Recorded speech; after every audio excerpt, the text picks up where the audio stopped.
आज हमारा जो टॉपिक है ये बुकिंगम पाई थ्योरम है, डायमेंशनल एनालिसिस। तो डायमेंशनल एनालिसिस एक पूरा टॉपिक है जो कि बहुत इम्पोर्टेंट है, इंटरेस्टिंग भी है मुख्तलिफ फ्लोज को डील करने में। तो बुकिंगम पाई थ्योरम इसका एक बुनियादी थ्योरम है। डायमेंशनल एनालिसिस क्या चीज़ है? आपको जब से हमने ये सेकंड चैप्टर स्टार्ट किया, फ्लोज को स्टडी करना शुरू किया, तो हम हर प्रॉब्लम को सॉल्व करने के बाद फौरन नॉन डायमेंशनलाइजेशन को अहमियत देते थे और उसको नॉन डायमेंशनलाइज करते थे। नॉन डायमेंशनलाइजेशन क्यों करते थे? उसकी अपने रीजंस हैं, अपने उसके फवायद हैं, वजूहात हैं। सवाल यह है कि नॉन डायमेंशनलाइजेशन कैसे की जाए। तो हमने कहा कि वेलोसिटी को नॉन डायमेंशनलाइज करना है तो रेफरेंस वेलोसिटी होनी चाहिए हमारे पास। लेंथ को नॉन डायमेंशनलाइज करना है, रेफरेंस लेंथ होनी चाहिए। टाइम को नॉन डायमेंशनलाइज करना है, रेफरेंस टाइम होना चाहिए हमारे पास। अब ये चीजें हमारे प्रॉब्लम में मौजूद होनी चाहिए, ये भी हमने कहा हुआ, हर दफा यही कहा। जैसे कार्टे फ्लो में रेफरेंस वेलोसिटी कैपिटल यू है, अपर प्लेट की वेलोसिटी, लेकिन पॉइजनली फ्लो में ना ही अपर प्लेट मूव करती है ना ही लोअर प्लेट, तो कोई रेफरेंस वेलोसिटी नहीं नजर आती। तो फिर हम क्या कहते हैं, रेफरेंस वेलोसिटी तो यहाँ पे यूज करनी ही होगी। तो वो रेफरेंस वेलोसिटी क्या हो सकती है? इधर it could be the average velocity और the maximum velocity of this flow. ठीक, ये नॉन डायमेंशनलाइजेशन का प्रोसीजर है। तो ये हमारे सिंपल प्रॉब्लम्स है जिसमें एक एक दो दो तीन तीन वेरिएबल नजर आ रहे थे, तो चीजों को डील करना आसान था। मिसाल के तौर पे हमारे पास प्रॉब्लम है जिसमें ज्यादा डिपेंडेंट वेरिएबल और ज्यादा इंडिपेंडेंट वेरिएबल्स हैं, या यूं ही कह लें कि हमने ये प्रॉब्लम भी सॉल्व किया flow between two moving parallel plates, जिसमें लोअर प्लेट भी मूव कर रही थी, अपर प्लेट भी मूव कर रही थी। तो अब हमारे पास टू रेफरेंस वेलोसिटीज थी, u1 और u2। तो आपने उस वक्त भी देखा था कि सॉल्यूशन के वक्त जब हमने सॉल्यूशन निकाला था तो फिर हमने कहा था कि हम u1 को भी रेफरेंस वेलोसिटी ले सकते हैं और u2 को भी रेफरेंस वेलोसिटी लेके नॉन डायमेंशनलाइज कर सकते हैं अपने सॉल्यूशन को।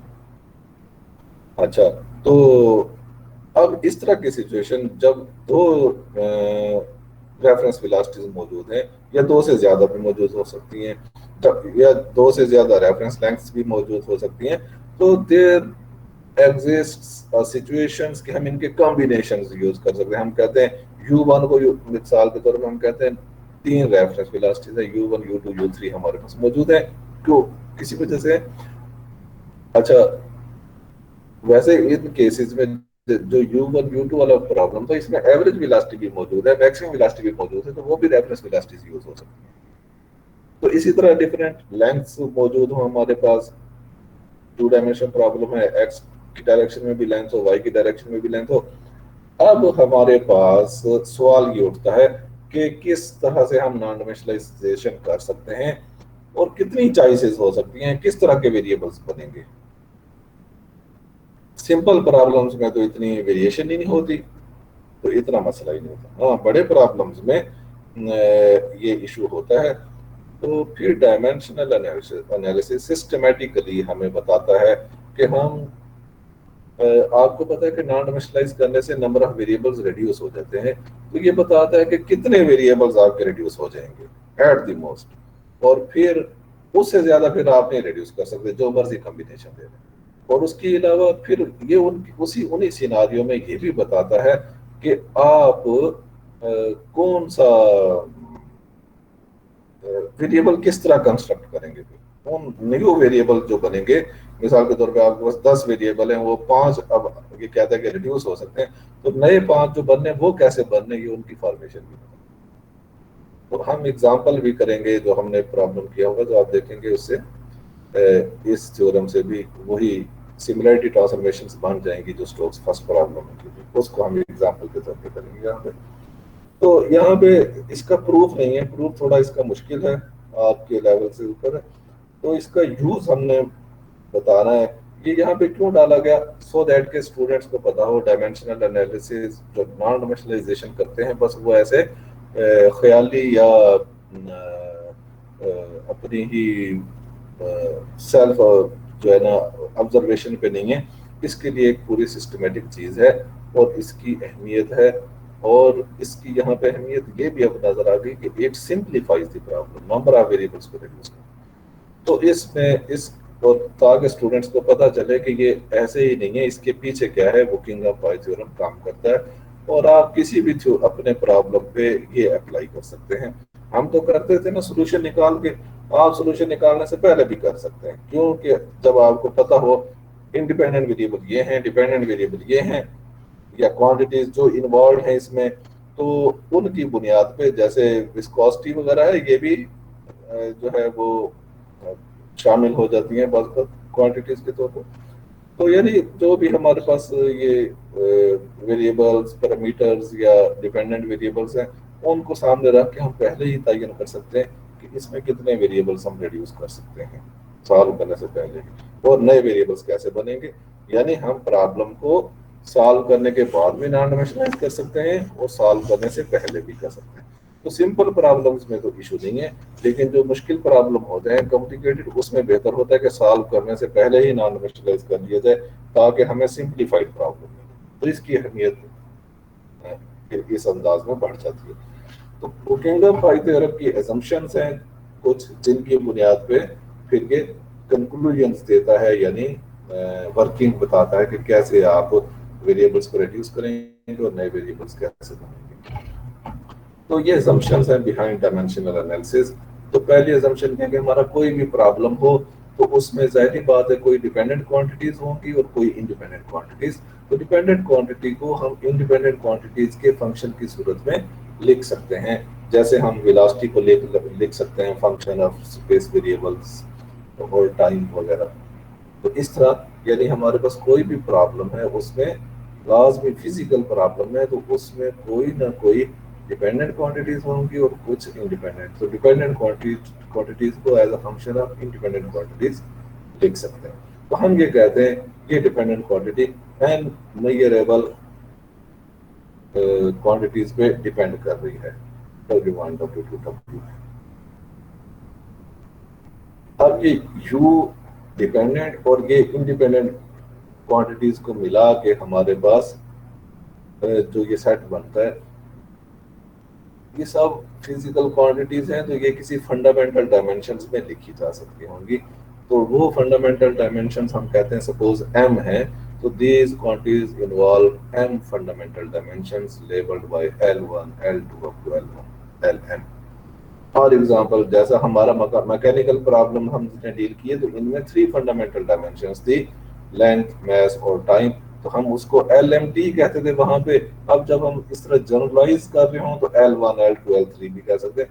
तो लेंथ को L1 कहेंगे, अब आगे मास को L2 कहेंगे और टाइम को L3, यानी टाइम की डायमेंशन L3 है, 1/t है। मास की डायमेंशन कैपिटल M है, L2, और लेंथ की डायमेंशन L है, L1 है, लेंथ L।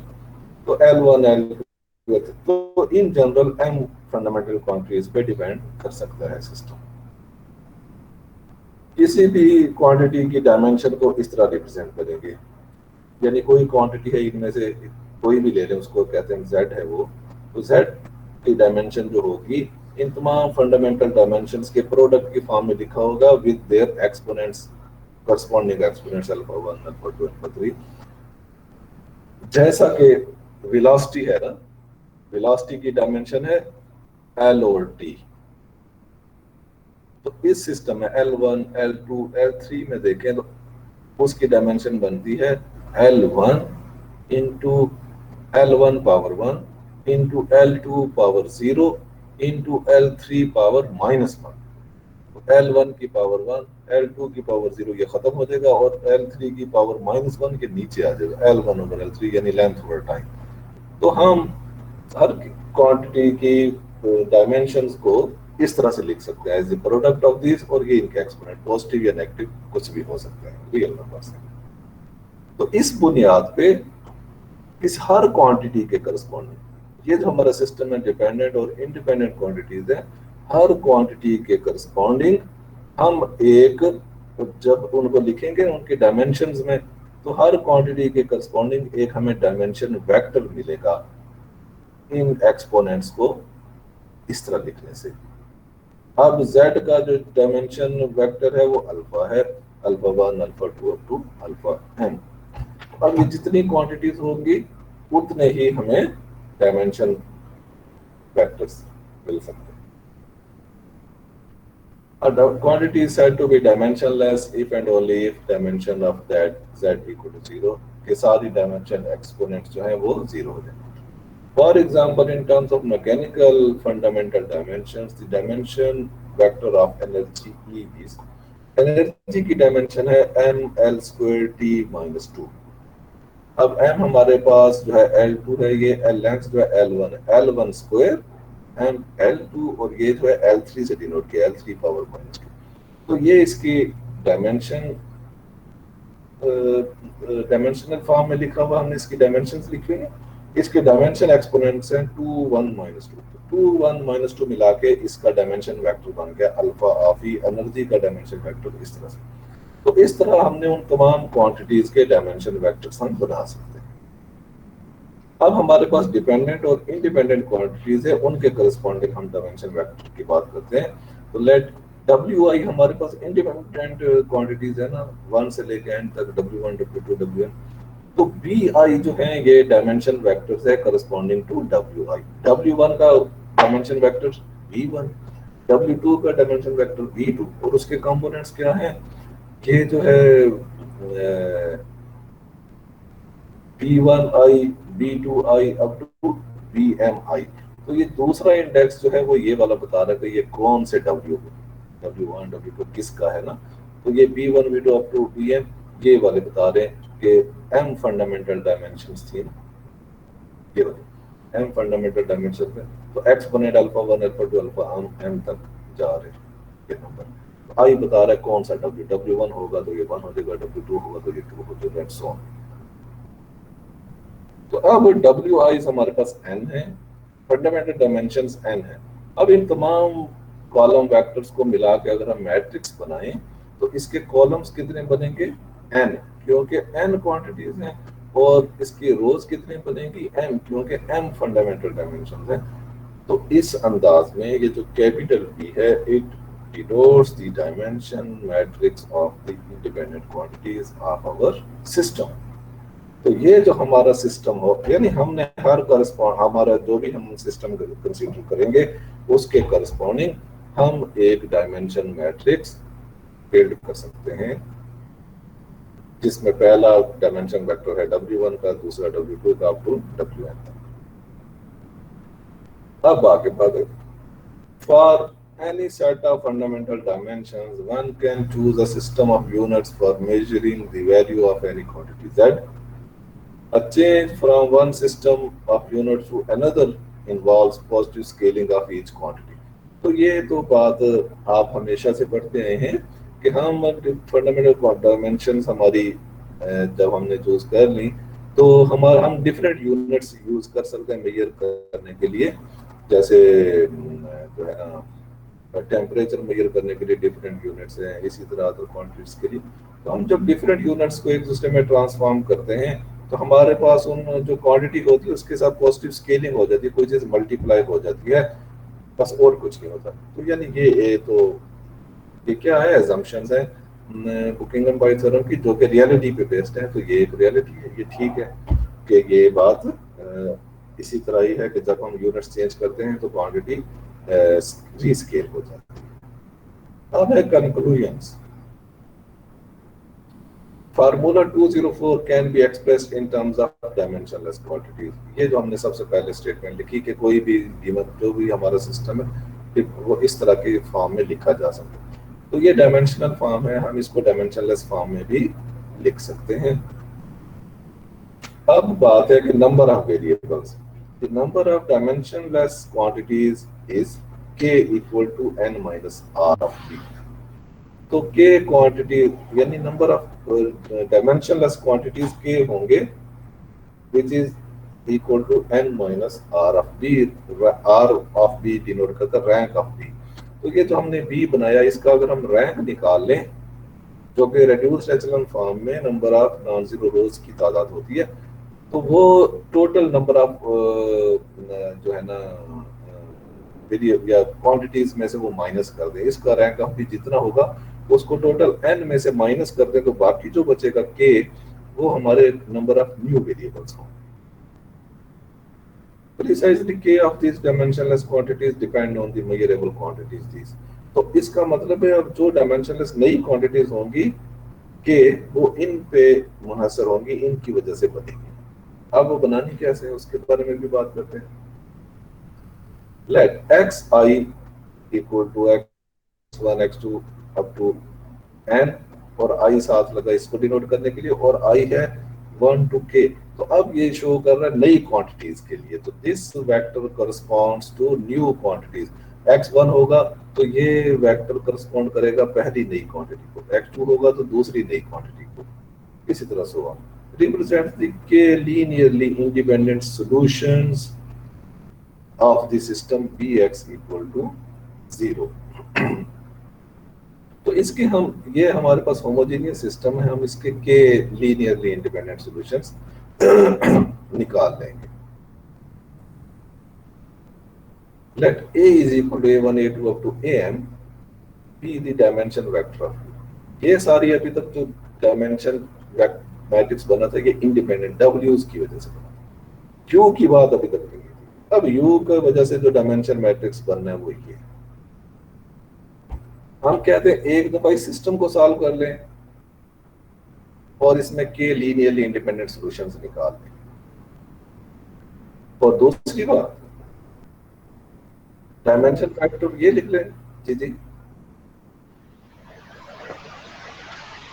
अच्छा, दूसरी बात डिपेंडेंट क्वांटिटी का डायमेंशन वेक्टर लिख लें और इस सिस्टम को सॉल्व करें। B Y equal to minus, ये वाई कोई वेक्टर अननोन वेक्टर है जिसको हमने तलाश करना है, बी है ना, तो y1 y2 up to yn एक वेक्टर है, और जब ये करते हैं तो सिस्टम ऑफ इक्वेशन बन गया ना y1 y2 yn। तो ये सिस्टम सॉल्व करके हमने y तलाश करने हैं। तो अब जब ये निकल आएंगे ना, x y निकल आएंगे और y निकल आएगा, तो हमारे पास नए वेरिएबल बनाने के लिए चीजें मौजूद हो जाएंगी। अब नए वेरिएबल्स कैसे बनेंगे? नया जो डिपेंडेंट वेरिएबल है वो इस तरह बनेगा, पाई u से बनेगा, क्योंकि u ओरिजिनल डिपेंडेंट वेरिएबल था। तो नया वेरिएबल जो बनेगा dependent pi u into w1 w2 up to wn सारे आ जाएंगे, और उनके पावर में क्या आ जाएगा, ये जो सोल्यूशन निकला था B Y equal to minus से सॉल्व करके y1 y2 y, जो ये सोल्यूशन आया था ये सारे इसके ऊपर 1 by 1 एक्सपोनेंट्स आ जाएंगे, और इसको सॉल्व करेंगे, जो ये फंक्शन बनेगा ये पाई कहलाएगा। तो dependent variable non dimensional form में कंस्ट्रक्ट करने का ये। अब इंडिपेंडेंट वेरिएबल हमारे पास ओरिजिनल n थे, नॉन डायमेंशनल फॉर्म करके k बचे हैं, तो i varies from 1 to k, pi i नए इंडिपेंडेंट वेरिएबल्स हैं। अब हर पाई i आपको पता है w1 w2 wn से ही बनेगा, तो पाई 1 कैसे बनेगा, w1 w2 up to wn x11 x12, यानी फर्स्ट सॉल्यूशन ये वाला। तो इस सिस्टम के n के लीनियरली इंडिपेंडेंट सॉल्यूशन हमने निकालने थे, तो उसमें से पहला जो सॉल्यूशन उठाएंगे तो वो इसकी पावर्स में रख देंगे तो पाई 1 बन जाएगा, दूसरा उठाएंगे इसकी पावर्स में रख देंगे पाई 2 बन जाएगा, k उठाएंगे इसकी पावर्स में रख देंगे पाई k बन जाएगा। तो k इंडिपेंडेंट वेरिएबल्स भी मार्ज वजूद में आ जाएंगे। तो न्यू वेरिएबल्स कंस्ट्रक्ट, यानी वेरिएबल कंस्ट्रक्ट करने के लिए अब हमें क्या चाहिए, सिंपल सी बात, px इक्वल टू 0 को सॉल्व करना है। p डायमेंशन वेक्टर है, w's की वजह से बना है, ये डायमेंशन वेक्टर है u का डिपेंडेंट का, और by equal to minus a को भी सॉल्व करना है। दो सिस्टम्स को bx इक्वल टू 0 को भी और by equal to minus a को भी सॉल्व करेंगे। तो जो इनसे सॉल्यूशन आएंगे, इससे जो सॉल्यूशन आएगा इससे डिपेंडेंट वेरिएबल ट्रांसफॉर्म होगा, और यहाँ से जो k लीनियरली इंडिपेंडेंट सॉल्यूशन आएंगे उनकी वजह से k न्यू वेरिएबल्स बनेंगे। तो ये नए वेरिएबल्स की तादाद भी मालूम हो गई हमें, और उनके बनाने का तरीका भी पता चल गया। तो इसको कहते हैं बुकिंघम-पाई थ्योरम का conclusion towards the construction of new variables. तो एग्जांपल है, वी कंसीडर सिंपल काइटिफ, उसका सॉल्यूशन ये था u equal to capital U over h into y। हमारे पास जो क्वांटिटी जिन पे ये डिपेंड कर रहा है u वो ये है, u h or y, u h y independent. So we write u is a function of u h and y. Dimension vectors, इन सब के डायमेंशन वेक्टर्स कॉलम की सूरत में लिखेंगे तो मैट्रिक्स बन जाएगा। इसका डायमेंशन वेक्टर है, यह एल एम टी होता है ना, पावर 1 0 -1 एल ओवर टी है। तो ये यहाँ पे जो हमने नोटेशन इख्तियार की है, एल के लिए L1, एम के लिए L2 और टी के लिए L3। तो L1 power 0, L1 power 1, L2 power 0, L3 power 1 0 1 0 1। H length है सिर्फ L1 पावर 1, L2 पावर 0 यानी मास पावर 0, टाइम पावर 0 1 0 0 1 0 0। और y भी लेंथ है 1 0 0। तो ये इंडिपेंडेंट क्वांटिटीज की वजह से जो कि इधर मौजूद है आर्गुमेंट में, उनका डायमेंशन मैट्रिक्स ये बन गया, बी आ गया। अब हमने दो काम करने, बी एक्स इक्वल टू 0 को सॉल्व करना है और के लीनियरली इंडिपेंडेंट सॉल्यूशन निकालना है। तो उससे पहले हमें रैंक भी इसका मालूम कर लेते हैं। और दूसरी बात, एक सिस्टम हल करने B Y equal to minus. तो इसका रैंक क्या है, ये तो रिड्यूस्ड एचेलॉन फॉर्म में ही है, इसका रैंक 2 है, यानी इसकी 2 नॉन जीरो रोज हैं। तो इसमें ओरिजिनल वेरिएबल कितने हैं, 3 3 माइनस 2 कर देंगे तो 1। तो अब नया जो वेरिएबल डायमेंशन लेस बचेगा वो एक ही बचेगा, इंडिपेंडेंट वेरिएबल्स। ठीक हो गया। अभी देख लें, अब हम सॉल्व करते हैं B X equal to 0। B X equal to 0 को सॉल्व किया तो वी रीच हमारे पास x1 0 and x2 equal to minus x3। और अगर x3 को 1 पुट कर लें तो x3 1 आ गया और x2 माइनस 1 आ गया। तो x1 x2 x3 की वैल्यूज मिल गई।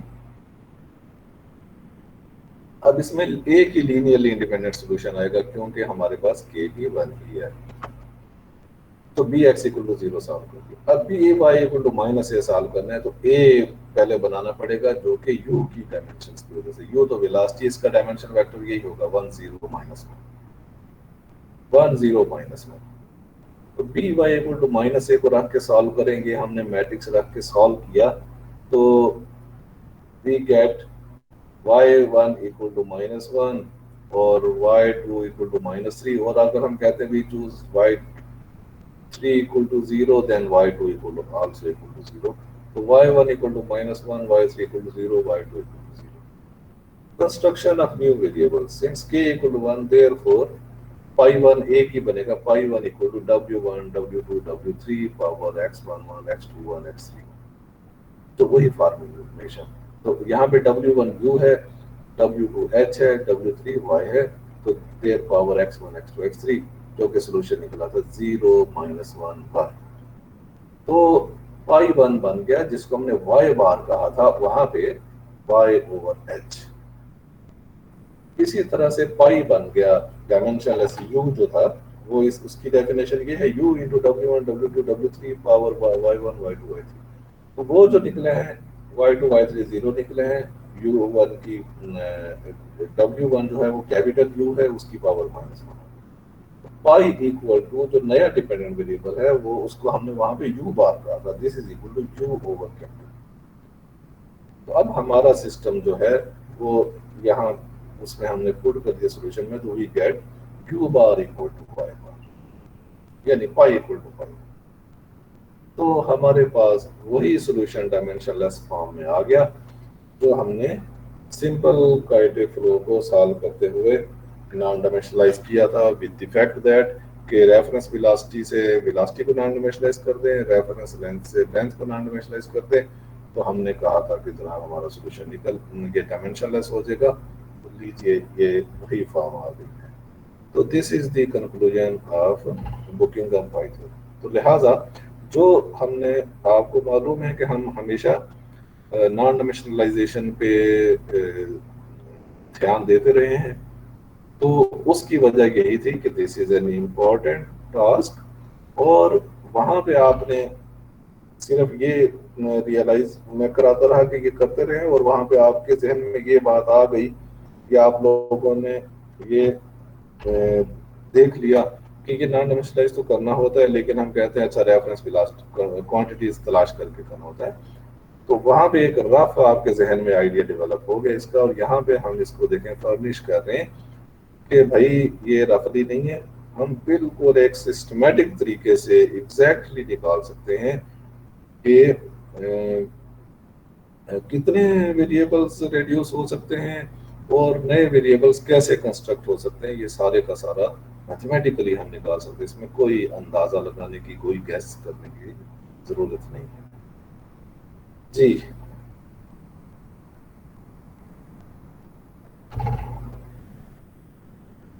सर यहाँ पे जो हमने कहा है कि वेरिएबल कम हो जाएंगे, वो किस तरह, और के की जो वैल्यू निकाली है?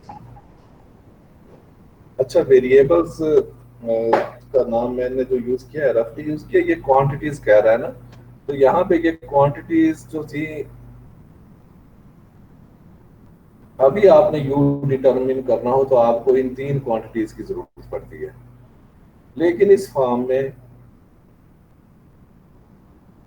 में आपको यू बार डिटरमिन करना है तो आपको सिर्फ वाई बार की जरूरत पड़ती है। तो पहले 3 क्वांटिटीज की जरूरत थी और आपको 1 क्वांटिटी की जरूरत पड़ रही है, कम हो गई है।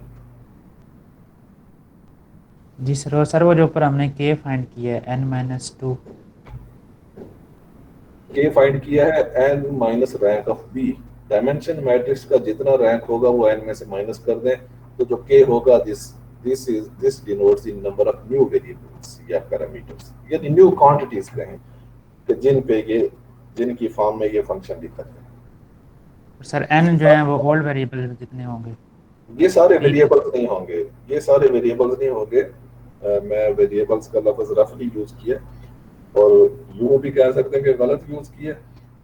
ये क्वांटिटीज इसीलिए कह रहा है, इसने वेरिएबल्स नहीं कहे, इनमें पैरामीटर्स और वेरिएबल्स दोनों शामिल हैं। अब जैसे मिसाल के तौर पे आप फ्लो डिस्कस करें जिसमें प्रेशर ग्रेडियंट मौजूद हो, तो यहाँ पे जब आप नॉन डायमेंशनलाइज इसी तरीके से करेंगे तो आपके पास प्रेशर ग्रेडियंट का पैरामीटर अल्फा बन जाएगा यहाँ पे, तो वो तो वेरिएबल नहीं है। तो ये क्वांटिटीज, फिजिकल क्वांटिटीज हम कह रहे हैं जिन पे फंक्शन बहरहाल डिपेंड कर रहा है, तो वो के निकलेंगे इन सब को मिला के, वेरिएबल नहीं, वेरिएबल और पैरामीटर वगैरह सब मिला के। तो सर वो n वो क्वांटिटीज होंगी जिस अननोन पे यू। होगी तब तक जब हम कहेंगे N is R equal K equal to N minus rank of B.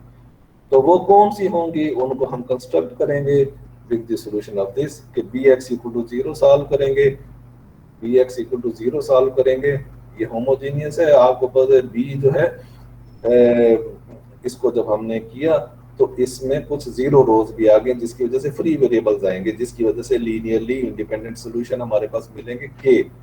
तो क्योंकि के नॉन जीरो रोज हैं, बाकी सारे फ्री हैं, तो के लीनियरली इंडिपेंडेंट सॉल्यूशन मिलेंगे, उनकी वजह से हम नए वेरिएबल्स कंस्ट्रक्ट करेंगे।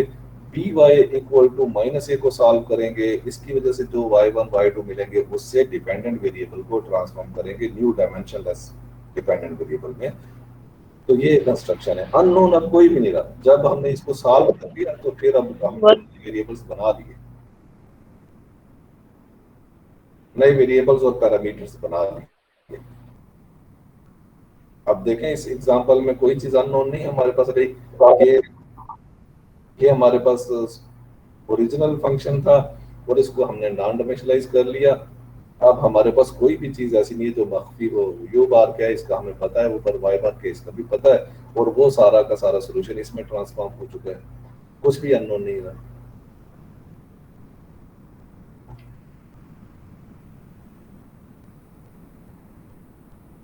और जी सर ये जो B Y is equal to A है सर, तो ए किस चीज को रिप्रेजेंट कर रहा है? क्या चीज? सर हमने दो क्वेश्चन ली थी ना, एक B X is equal to a 0, vector sir. एक था बी वाई। हाँ जी, जी जी रिप्रेजेंट सॉल्व कर किया रहा है फिर।